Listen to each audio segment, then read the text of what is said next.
The first one is letting your battery sit at a high state of charge for days at a time. And I want to be clear about what this actually means, because most owners understand the 80% daily charging rule by now. The part they miss is the sitting part. Charging to 95% the night before a road trip is fine. Charging to 95% on a Friday and then not driving until Monday is a different situation entirely. The technician told me that chronic high storage, meaning the battery sitting above 90% for extended periods, is one of the clearest patterns he sees in cars that show early degradation. The battery is under a form of chemical stress when it sits full. It is not dramatic the way a failure is dramatic, but over months and years, it adds up. His rule of thumb is simple. If you are not driving within a few hours, do not charge above 80%. Your daily limit in the Tesla app exists for exactly this reason. Set it and leave it. Number 2 is ignoring the tire pressure warning for even a single day.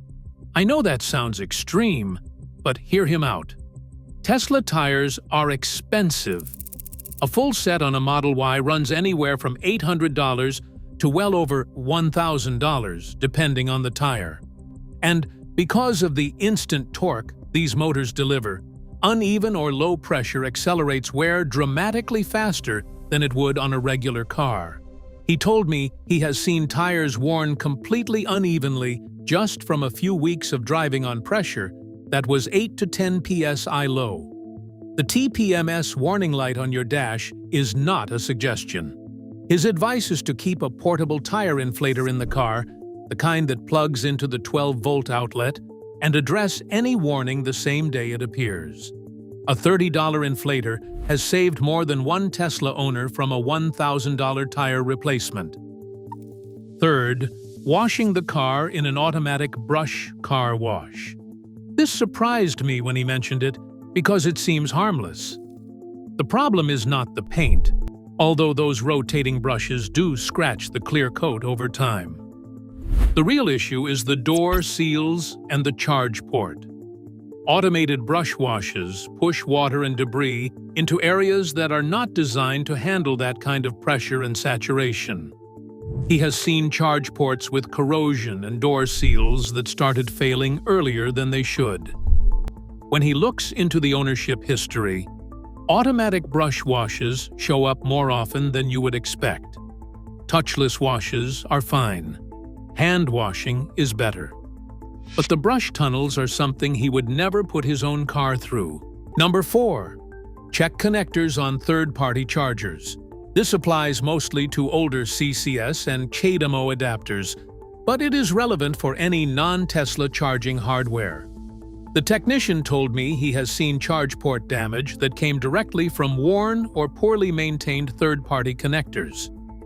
The connector on a well-maintained Tesla Supercharger is inspected and replaced on a schedule.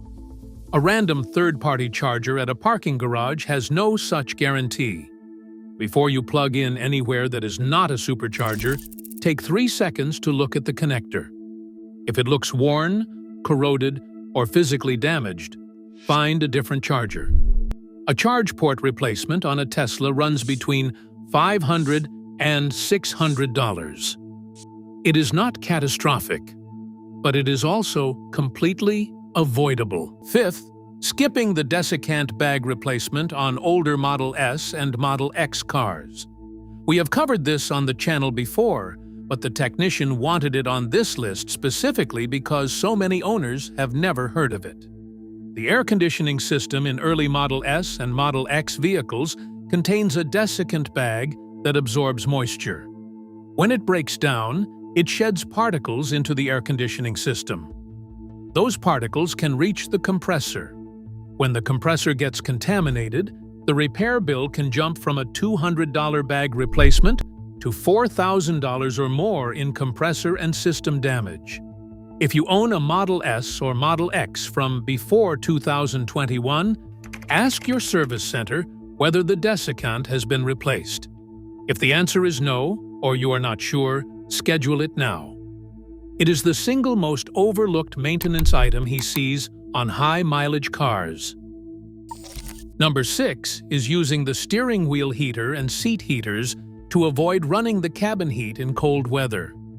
This advice is counterintuitive because you will actually see it online. The idea is that targeted heaters use less energy than heating the whole cabin, and that can save range. The technician's problem is not the energy math. It is what happens to the battery when you do not run the thermal management system properly in cold weather. The cabin heating system in a Tesla is connected to the battery's thermal management. When you run cabin climate normally, the car manages battery temperature in the background. If you bypass that system entirely by only running seat and steering wheel heaters, especially in very cold conditions, the battery does not warm up as efficiently before and during driving. Cold batteries charge slower, deliver less range, and experience more stress under hard acceleration. Use the climate system the way it was designed.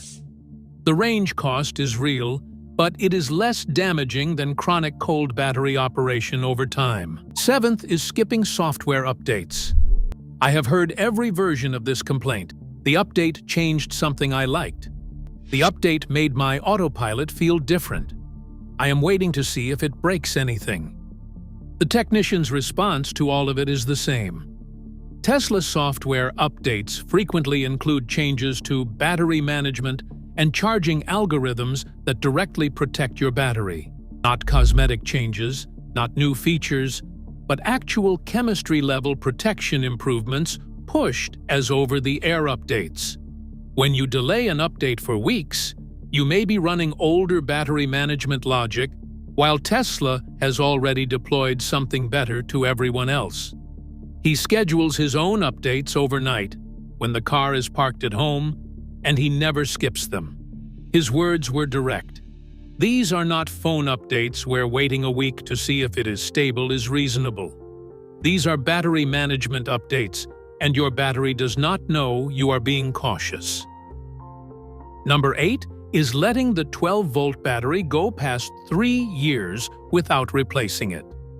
We have talked about this before on the channel, but the technician wanted it here because the consequences of ignoring it are so disproportionate to the cost of fixing it.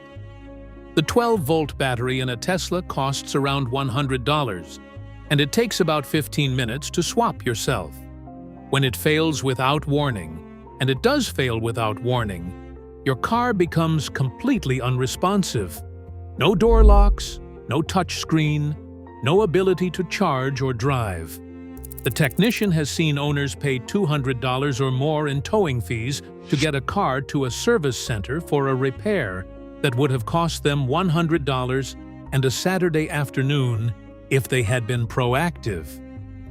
Set a reminder on your phone for the 3-year mark from your purchase date. If you are buying used and you do not know when it was last replaced, replace it immediately. And 9th, which he saved for last and said he wishes more people understood, is not using Tesla's own navigation when routing to a supercharger. This goes back to battery preconditioning. When you enter a supercharger as your destination in Tesla's native navigation, the car automatically begins warming the battery to its optimal charging temperature about 15 to 20 minutes before you arrive. When you use Google Maps, Apple Maps, or just drive there from memory, that preconditioning does not happen. The result is a battery that arrives at the charger cold.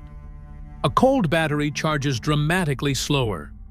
In winter conditions, he has seen charging speeds cut nearly in half on cars that arrived without preconditioning, compared to cars that used Tesla navigation. Beyond the time cost, cold, fast charging puts more thermal stress on the cells than a properly preconditioned battery. It is a completely free feature that many Tesla owners are not using because they simply do not know.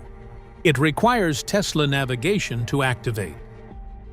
If this video helped you, let me know in the comments which one surprised you most, because based on what I have heard from other owners, Number 6 is going to catch a lot of people off guard.